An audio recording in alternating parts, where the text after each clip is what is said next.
Amados, vamos abrir nossa Bíblia no livro de 1 Pedro, capítulo 5. 1 Pedro, capítulo 5, diz assim a palavra do Senhor: portanto, apelo para os presbíteros que há entre vocês, e o faço na qualidade de presbítero como eles e testemunha dos sofrimentos de Cristo. Como alguém que participará da glória a ser revelada, pastoreie o rebanho de Deus que está aos seus cuidados. Olhem por ele, não por obrigação, mas de livre vontade, como Deus quer. Não façam isso por ganância, mas com o desejo de servir. Não hajam como dominadores dos que lhe foram confiados, mas como exemplos para o rebanho. Quando se manifestar o Supremo Pastor, vocês receberão a imperecível coroa de glória. Da mesma forma, jovens, sujeitem-se aos mais velhos, sejam todos humildes uns para com os outros, porque Deus se opõe aos orgulhosos, mas concede graça aos humildes. Portanto, humilhem-se debaixo da poderosa mão de Deus, para que Ele os exalte no tempo devido. Lancem sobre Ele toda a sua ansiedade, porque Ele tem cuidado de vocês. Sejam sóbrios e vigiem. O diabo, o inimigo de vocês, anda ao redor como leão, rugindo e procurando a quem possa devorar. Resistam-lhe permanecendo firmes na fé, sabendo que os irmãos que vocês têm em todo o mundo estão passando pelos mesmos sofrimentos. O Deus de toda a graça que os chamou para a sua glória eterna em Cristo Jesus, depois de terem sofrido durante um pouco de tempo, os restaurará, os confirmará e lhes dará forças e os porá sobre firmes alicerces. A Ele seja o poder para todos sempre. Amém. Amém, meus amados irmãos. A carta de Pedro à igreja é uma carta para preparar os irmãos para os sofrimentos que estavam por vir e para fortalecer os irmãos que já estavam sofrendo. Alguns acreditam que a igreja já estava sofrendo a sua primeira e grande perseguição por parte de Roma, que foi causada por Nero, que no ápice da sua perseguição, ele queimou os cristãos vivos nas praças, nas ruas de Roma. E esta carta é para que essa igreja não se disperse, essa carta é para que a igreja entenda que mesmo debaixo de sofrimento, existe um propósito de Deus. O propósito de Deus é nos purificar, o propósito de Deus é nos preparar para a eternidade que está por vir. Como o fogo que precisa purificar o ouro para o ouro ter valor, as muitas provações servem também para trazer valor à nossa fé. E aí ele começa a falar de vários assuntos, ele trata de algumas questões, e ele começa a falar da igreja. Parece que havia um certo problema de submissão na igreja. Quando ele fala para os presbíteros, e a palavra presbítero significa ancião, né? Alguns acreditam que eram pessoas literalmente de mais idade, mais maduras, outros entendem que é um título do pastor, mas a verdade é que a palavra presbítero significa ancião. E aí ele fala para o ancião cuidar da igreja voluntariamente, com amor, sem ganância, mas ele fala para os mais jovens também ser sujeito aos pastores, ser sujeito aos anciões.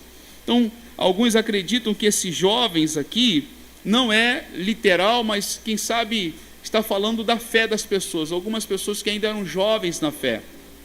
Um grupo de pessoas que estavam também fazendo a obra de Deus, mas por alguma razão não queriam se sujeitar à liderança. E essa insujeição desse grupo de irmãos novos na fé trouxe desânimo aos pastores. Os pastores não queriam mais apacentar, desanimaram em cuidar do rebanho. Talvez a questão aqui era que o sofrimento que estava, a perseguição e o sofrimento que essa perseguição estava causando nessa igreja, deixou todo mundo estressado, todo mundo com seus ânimos à flor da pele, né? Quando você está enfrentando uma crise, e quem está na liderança é o que mais sofre, porque todos esperam que essa pessoa solucione os problemas, dê resposta para aquilo que elas precisam, e nem sempre as decisões da liderança agradam os demais. Parece que esses mais jovens estavam descontentes com as decisões desses anciões. Então, Pedro escreve primeiramente dizendo aos anciões que eles deveriam continuar cuidando do rebanho de Deus, que estava sob o cuidado deles, não por obrigação, porque Deus não quer ninguém obrigado, mas de livre vontade, como Deus quer. Não deveriam trabalhar e servir por ganância, mas com vontade de servir, e não deveriam também cuidar do rebanho de Deus pela força, como ditadores, pelo contrário, como exemplo. E a recompensa seria quando Cristo viesse buscar a sua igreja. E aí ele diz para os mais jovens, que os mais jovens, então, devem se sujeitar a essa liderança, e devem se sujeitar uns aos outros, porque os problemas de incompatibilidade na igreja é causado pelo orgulho. Os problemas de incompatibilidade no relacionamento dos irmãos, seja os irmãos que se desentendem entre si, seja os irmãos que se desentendem com o pastor que se desentende com os irmãos, isso é um problema de orgulho, problema de ego, problema de pessoas que se acham donas da verdade e elas não querem abrir mão. E esse não é o espírito da igreja. A igreja é o corpo de Cristo. O nosso Senhor, Ele é humilde. O nosso Senhor, embora sendo Deus, Criador de todas as coisas, lavou os pés dos seus discípulos.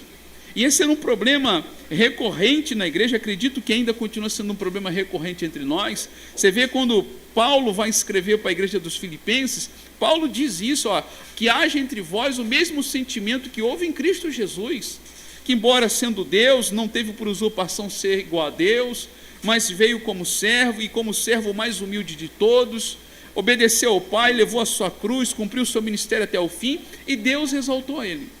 E aí então Pedro, ele vai trabalhar dizendo o seguinte: Deus, Ele é contra os orgulhosos, Deus é contra os soberbos, Deus é contra as pessoas que se mantêm numa condição como se não fossem também falhas, como se não fossem também imperfeitas. Mas ao mesmo tempo que Deus se opõe aos orgulhosos, Deus oferece graça aos humildes. Deus abençoa aos humildes e Deus exalta os humildes. E isso que Pedro está tratando é um princípio de Deus. É um princípio de Deus. Isso é algo que rege toda a nossa criação, que rege os nossos relacionamentos, que rege a vida do homem. Deus abate aos soberbos e Deus exalta aos humildes. Essa palavra foi dita, por exemplo, aqui no versículo Provérbios 3:34, diz assim: Ele zomba dos zombadores, mas concede graça aos humildes. E em Tiago 4:6 diz: Mas Ele nos concede graça maior.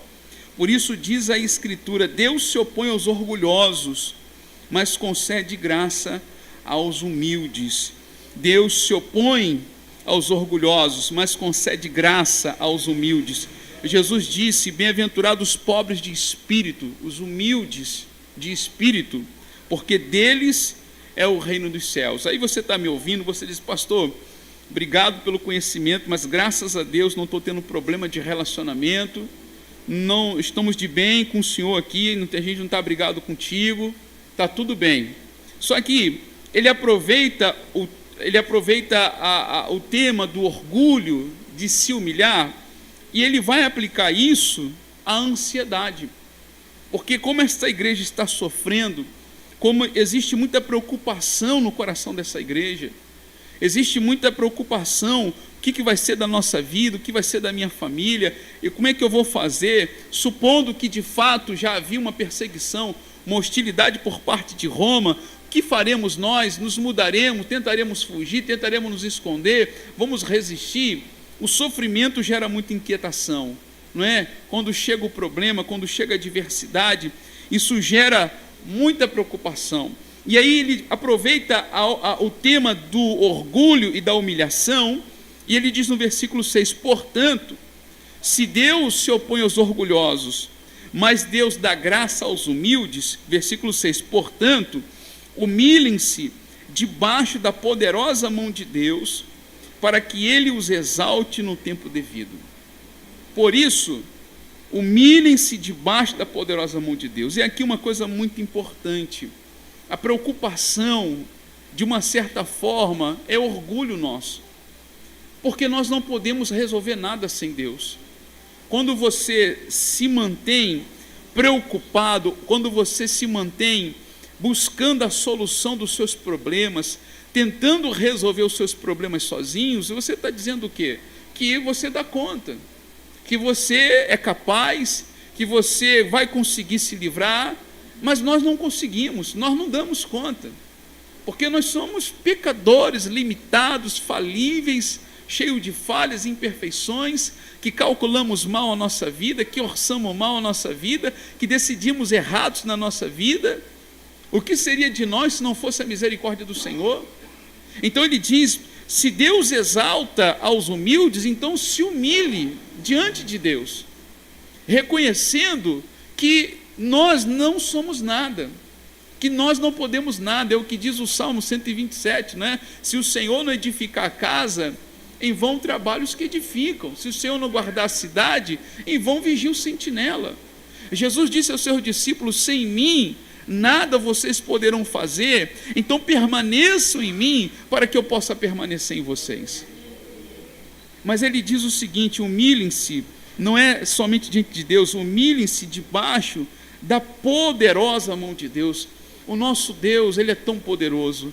Eu e você não passamos de um grãozinho de areia, eu e você não passamos de pó, não conseguimos, não podemos, somos limitados, o nosso braço não é forte o suficiente, mas o nosso Deus, Ele tem mãos poderosas para salvar, mãos poderosas para vencer a guerra, mãos poderosas para nos erguer, para nos colocar de pé, mãos poderosas para abrir as portas que estão fechadas. O nosso Deus é o Deus Todo-Poderoso. E a Bíblia diz que eu devo me humilhar diante desse Deus, reconhecendo quem eu sou e reconhecendo que Ele é. Senhor, eu não posso, mas o Senhor pode. Eu não consigo, mas o Senhor consegue. Eu não sei o que fazer, mas o Senhor sabe de todas as coisas. Eu sou pequeno, o Senhor é grande. Eu tenho pouco, o Senhor tem tudo. Eu não sou nada, o Senhor é eterno. O nosso Deus pode. E ele está dizendo a esta igreja, humilhem-se debaixo da mão poderosa deste Deus. E o texto diz, e Ele vos exaltará no devido tempo. E eu repito, é uma regra, é uma lei que Deus estabeleceu. Quem se humilha é exaltado. Os humilhados serão exaltados, assim como aqueles que se ensoberbecem serão abatidos, assim como aqueles que se ensoberbecem serão abatidos, Deus exaltará os humildes. E quando você se humilha diante do Senhor, o texto está dizendo, Ele vai te exaltar, Deus vai te exaltar. Existe exaltação quando você espera, quando você não tenta fazer as coisas do seu jeito. Você vê a dependência dos grandes homens de Deus na história bíblica. Quando Davi fugia de Abisalom, e quando Davi fugia de Saul, e Saul, num determinado momento, ele se encontra fragilizado. Davi tem a oportunidade de matar Saul, e Davi chega até a cortar um pedacinho das vestes de Saul, mas ele entende que ele não deveria fazer aquilo que é Deus que tem que fazer. Ele retrocede e diz, não, eu não vou fazer as coisas do meu jeito. Quando tiver que acontecer, vai acontecer. Quando Saul tiver que morrer, Deus vai matar ele, não vai ser eu. Se eu tiver que ser rei, é Deus que vai me colocar lá.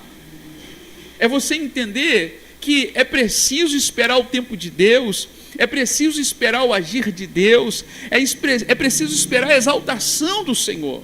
O Salmo 23 diz, tu preparas uma mesa perante mim na presença dos meus inimigos, o Senhor unge minha cabeça com óleo, o Senhor transborda o meu cálice.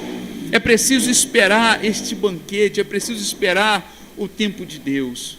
Quando você se humilha, quando você se esconde em Deus, quando você está olhando para o Senhor, a resposta vem e ela vem no tempo certo, na hora certa, no momento certo. A verdade é que Deus exalta aqueles que confiam nele, aqueles que dependem dele.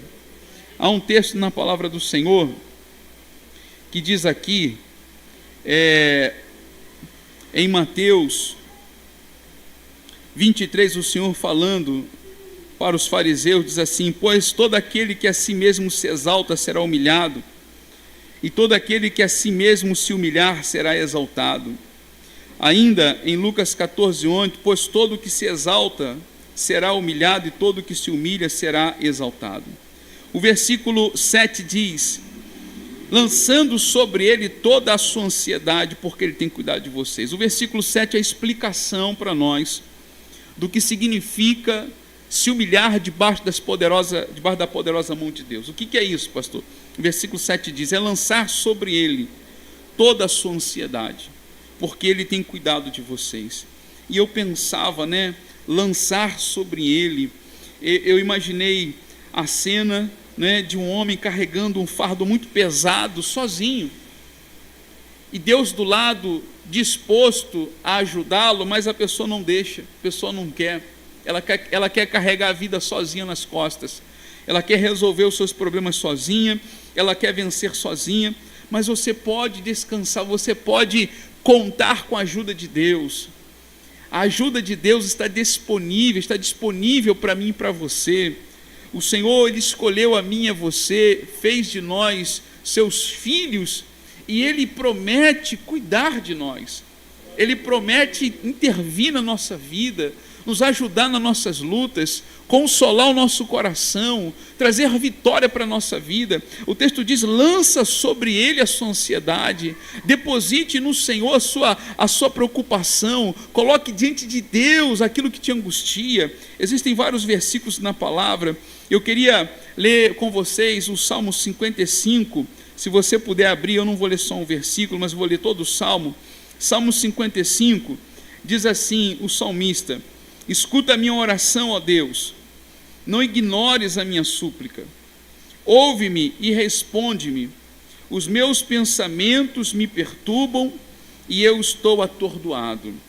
O Salmo 55 vai falar para nós de um dos momentos mais difíceis de Davi.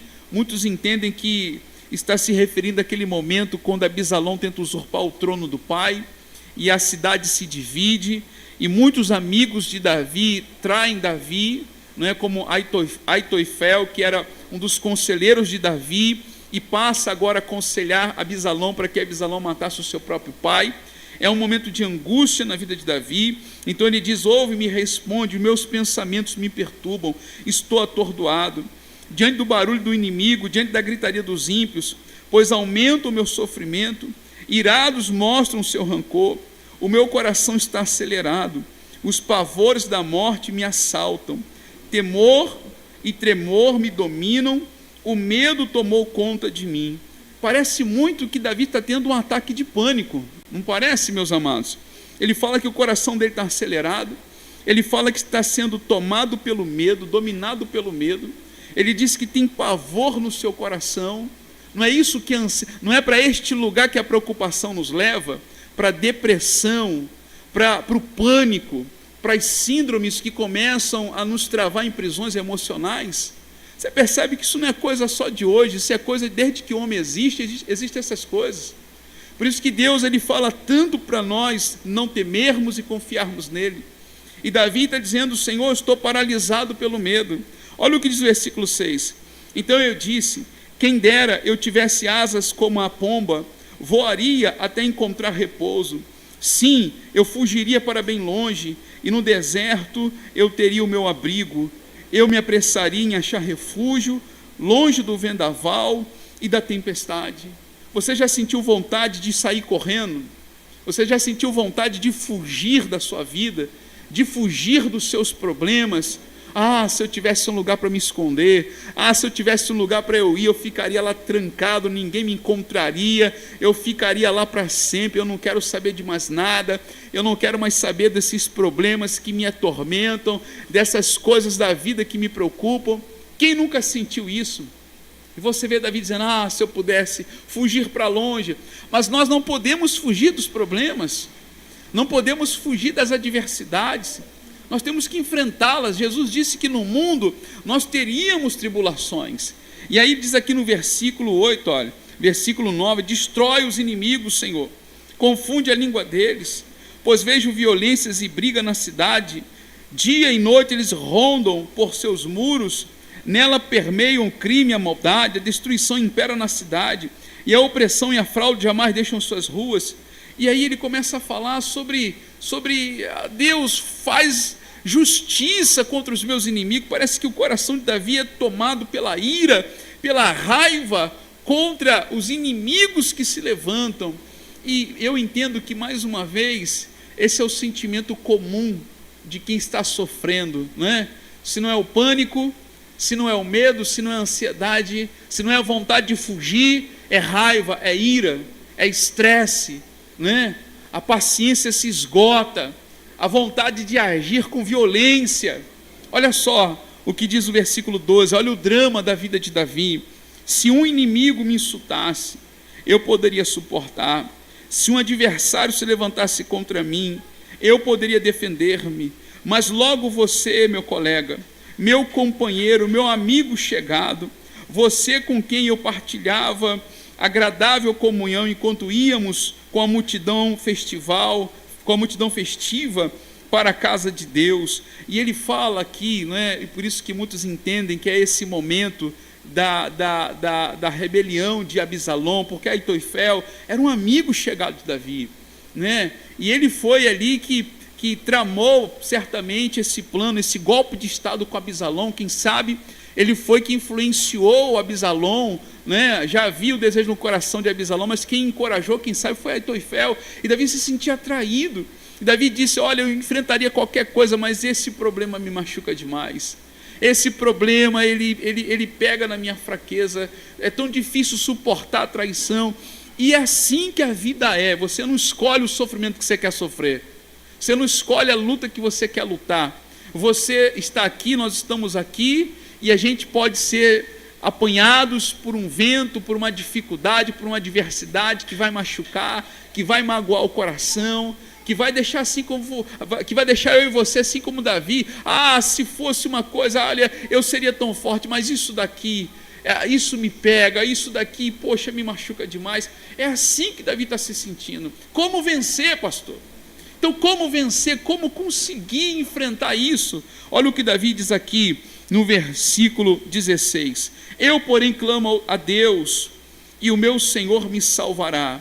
À tarde, pela manhã, ao meio-dia choro angustiado, e ele ouve a minha voz. Ele me guarda ileso na batalha, ainda que muitos estejam contra mim. E o versículo de número 22: entregue suas preocupações ao Senhor, e Ele o susterá, jamais permitirá que o justo venha cair. Por isso que nós entendemos de como que Deus se agradava de Davi. Você vê que Davi, ele não era um super-homem. Ele fala as suas fraquezas: estou tomado pelo medo, Senhor, estou apavorado. Ele fala das suas frustrações: se fosse outra luta, mas a traição de um amigo. Só que ele encontrava no seu coração fé, e ele fazia declarações como estas: Senhor, quando eu clamo a Ti, o Senhor me ouve, e de manhã, de tarde e à noite eu vou derramar meu coração diante do Senhor, e o Senhor vai me consolar, o Senhor vai me ouvir. E ele diz então: entregue suas preocupações ao Senhor, Ele o susterá, jamais permitirá que o justo venha cair. E este mesmo tema, este mesmo ensino de como enfrentar as lutas, você vê Davi há tantos anos atrás ensinando e mostrando como que enfrentamos as lutas, orando, nos humilhando debaixo das mãos poderosas de Deus, entregando ao Senhor o nosso caminho, entregando a Ele as nossas preocupações, confiando nele. E você vai ver Pedro então dizendo: olha, lança sobre Ele a tua ansiedade, porque Ele tem cuidado de vós. Mas existe mais ainda. Diz aqui o versículo, Mateus 6, 25, portanto eu lhes digo, não se preocupem com suas próprias vidas, quanto ao que comer ou beber, nem com seus próprios corpos, quanto ao que vestir. Não é a vida mais importante do que a comida, e o corpo mais importante do que a roupa? Diz no versículo 33, mas buscar em primeiro lugar o reino de Deus e a sua justiça, e todas estas coisas vos serão acrescentadas. Filipenses 4, versículo 6 diz assim: não andem ansiosos por coisa alguma, mas em tudo, pela oração e súplicas e com ações de graças, apresente seus pedidos a Deus, e a paz de Deus, que excede todo entendimento, guardará os seus corações e as suas mentes em Cristo Jesus. A palavra está aqui revelada a nós, amados. A palavra está escrita aqui para nós. Não devemos andar preocupados com coisa alguma. Não devemos andar atormentados, carregando o fardo pesado da vida sozinho. Nós iremos cair. Isso é orgulho, isso é teimosia, isso chega a ser um ato de incredulidade aos olhos de Deus. Pedro está dizendo: humilhem-se debaixo da poderosa mão de Deus. Reconheça que você não vai conseguir sem a ajuda de Deus. Reconheça que só o poderoso é Deus. Reconheça que o braço forte é do Senhor, a mão poderosa é do Senhor, não a sua. Lance sobre Ele toda a sua ansiedade, porque Ele vai cuidar de você. Ele vai cuidar de você. Salmo 37:5 diz: entregue o seu caminho ao Senhor, confie nele e Ele agirá. Provérbios 16, versículo 3 diz: consagre ao Senhor tudo o que você faz, e os seus planos serão bem-sucedidos. Nós precisamos confiar em Deus na nossa vida. Se servimos ao Senhor, se Ele é o nosso pastor, devemos confiar no amor, na fidelidade, nas promessas de Deus. Nas promessas de Deus. Aquela igreja estava sofrendo, o sofrimento estava gerando problemas de relacionamento, e Pedro está dizendo: meus amados, se acalmem, se acalmem, se acalmem, entregue para Deus o que está afligindo a vocês, orem mais, chorem mais na presença do Senhor, consagre ao Senhor a vida de vocês, confie em Deus. Deus vai cuidar de vocês, Deus vai cuidar desse tempo, Deus vai cuidar da família, dos filhos. Entregue a Ele o caminho de vocês, lance sobre Ele as suas preocupações, Ele vai cuidar de vocês, Ele vai cuidar de vocês. E aí ele diz no versículo 8: sejam sóbrios e vigiem. O diabo, o inimigo de vocês, andem ao redor como leão, rugindo e procurando a quem possa devorar. Quem está dizendo isso é Pedro. E você sabe que Satanás aproveita toda aquela tensão, aquele momento tão difícil que foi a prisão de Jesus, para se andar com Pedro, para tentar, para levar Pedro a fazer algo que envergonharia o Senhor, que faria Pedro trair o Senhor. Imagine a pressão que estava no coração de Pedro quando estava sentado ali do lado de fora para receber notícias da prisão de Jesus. E quando aquela mulher começou a dizer: você era um deles, você andava com ele, o medo, o pânico, o diabo não respeitou isso.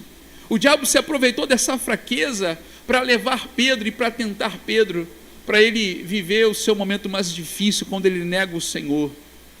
Quando ele nega o Senhor. Então Pedro está dizendo: olha, sejam sóbrios e vigiem. Foi isso que Jesus disse para ele antes. Jesus disse: Pedro, vigie e ora. Pedro, vigie e ora. Jesus tinha dito para ele: Pedro, Satanás, ele quer se aproveitar desse momento para peneirar vocês. Mas Pedro não ouviu, Pedro não acreditou. E agora ele está escrevendo para esta igreja que está sofrendo, esta igreja que está com seus sentimentos à flor da pele, os seus nervos à flor da pele.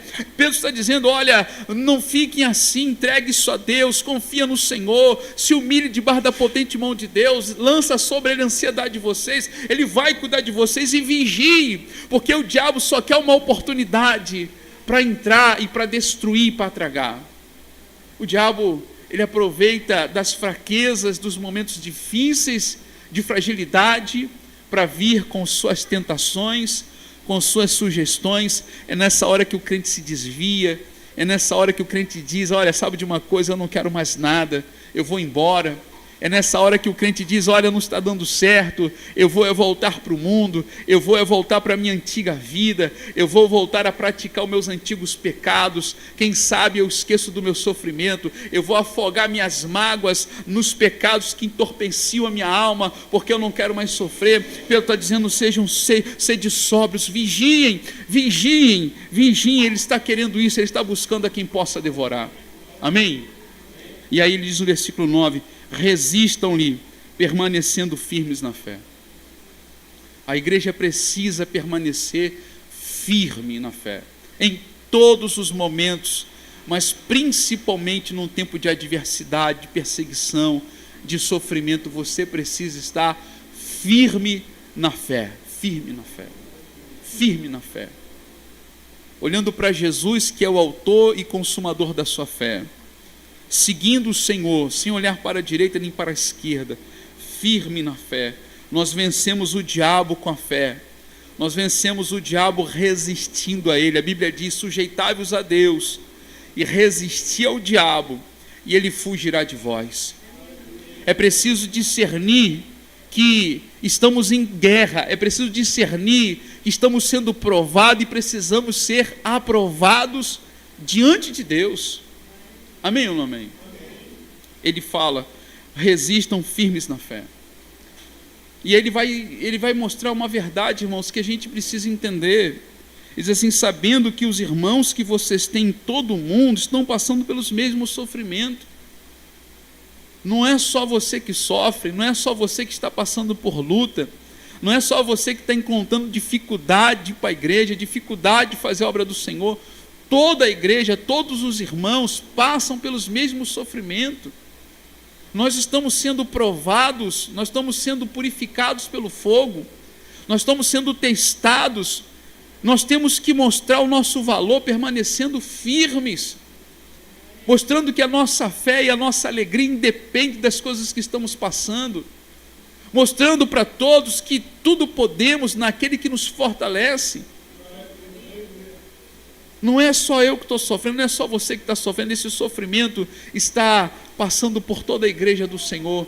O sofrimento sempre passa para purificar a igreja. O sofrimento sempre vem para queimar as palhas, para levar os que são somente superficiais, para levar aqueles que têm a semente entre pedras no coração. O fogo sempre vem para queimar e para limpar, mas os verdadeiros, no fogo eles brilham mais. Os verdadeiros no fogo, eles ficam mais parecidos com Cristo. A igreja fica mais parecida com Cristo. Mas esse não é um discurso de que você vai sofrer e é só isso. Não. Olha só o que diz o versículo 10. O Deus de toda graça. Repita comigo: o Deus de toda graça. O Deus de toda graça, que o chamou para a sua glória eterna em Cristo Jesus. Então, duas coisas. Primeiro, ele é o Deus de toda graça. Graça é favor, graça é perdão, é misericórdia, é amor, é bondade. Todo o amor e toda a bondade de Deus está nessa palavra graça. Ele é o Deus de toda graça, de todo o sofrimento. Paulo vai dizer para nós, né, em 2 Coríntios, ele vai dizer: o Deus de toda consolação. Ele é o Deus de toda consolação, ele é o Deus de toda graça. Ele tem cura para toda doença, ele tem remédio para toda doença, ele tem o poder de resolver todos os problemas. Ele é o Deus de toda graça, e que o chamou para a sua glória eterna. Foi Deus que nos chamou, foi o Senhor que nos escolheu, foi o Senhor que nos separou para sermos dele. Nós somos escolhidos do Senhor, nós o amamos porque ele nos amou primeiro. Se nós estamos hoje aqui diante do Senhor, foi porque ele nos amou, ele nos escolheu, ele nos chamou. Ele é o Deus de toda graça, ele nos chamou à sua presença. Diz: o Deus de toda graça, que o chamou para a glória eterna em Cristo Jesus, depois de terem sofrido durante pouco de tempo. Então o sofrimento, ele tem um propósito, ele tem um tempo. O choro pode durar uma noite, mas a alegria vem pela manhã. O sofrimento tem propósito e ele tem um tempo para terminar. Então Pedro está dizendo: amados, esse sofrimento, ele vai durar só um pouco, é um pouco, comparado às muitas vitórias que Cristo nos dá, comparado à obra que Cristo fez na nossa vida, o sofrimento que passamos para sermos purificados é pouco. Lá fora você sofria 24 horas por dia. Lá fora o tormento não cessava. Aqui é durante um pouco de tempo. Tem o seu começo, tem o seu fim. Diz, depois de terem sofrido durante um pouco de tempo, Ele, esse Deus de toda graça, os restaurará, os confirmará. Deus vai restaurar, Deus vai confirmar, lhes dará forças, Deus vai fortalecer você, vai fortalecer a sua vida e vai pôr você sobre firmes alicerces. Então, se você se sente num terreno escorregadio, você se sente num caminho difícil de trilhar, Pedro está dizendo, olha, isso é um pouco de tempo, e quando passar essa provação, Deus vai exaltar vocês. Quando passar esse teste, Deus vai restaurar vocês, vai restaurar, vai confirmar, vai fortalecer vocês e vai colocar vocês sobre firmes alicerces, porque a obra de Deus na nossa vida não é para matar. A obra de Deus na nossa vida não é para nos destruir, mas é para nos fortalecer, é para nos levar a um lugar de mais excelência, um lugar de vitória, de uma vitória maior, nos levar a um lugar onde a nossa fé de fato ela é verdadeira. Que lindo que Deus está fazendo na nossa vida, o grande oleiro todo dia moldando, dando forma, trabalhando no nosso coração, nos preparando para o céu. A Bíblia diz, aquele que começou a boa obra em vós, ele vai terminar o teu dia da sua vinda. Todo dia Deus está trabalhando, todo dia Deus está aperfeiçoando a sua obra, todo dia Deus está nos ensinando. E essa é a nossa esperança, porque todos sofrem. Quem está lá fora também está sofrendo. Mas quem está lá fora está sofrendo debaixo das garras de Satanás. Quem está lá fora está sofrendo para a morte e para a destruição. Aqui nós sofremos para exaltação. Aqui nós sofremos para recebermos as promessas de Deus. Aqui nós sofremos durante um pouco período de tempo para a nossa exaltação eterna. Por isso, meus amados irmãos, não desanime. Por isso, meus amados irmãos, não se desespere. Por isso, meus amados irmãos, não despreze a ideia de que Satanás está rondando e procurando e tentando enganar aqueles que tiraram os olhos de Cristo. Coloque os olhos em Jesus nessa noite. Sede firme, resista a Satanás, porque a sua vitória está logo ali na frente. A bênção que você tanto pede está logo ali na frente. As tuas orações, a resposta das tuas orações está logo ali na frente. Sede firme, vai lançando e vai entregando a Ele as tuas preocupações. Vai chorando, vai orando, sendo consolado e fortalecido a cada dia. E de glória em glória, de consolo em consolo, de vitória em vitória, você vai chegar naquele lugar aonde teus pés vão estar sobre a rocha, aonde a bênção do Senhor vai ser plena e completa sobre a sua vida. Amém ou não amém?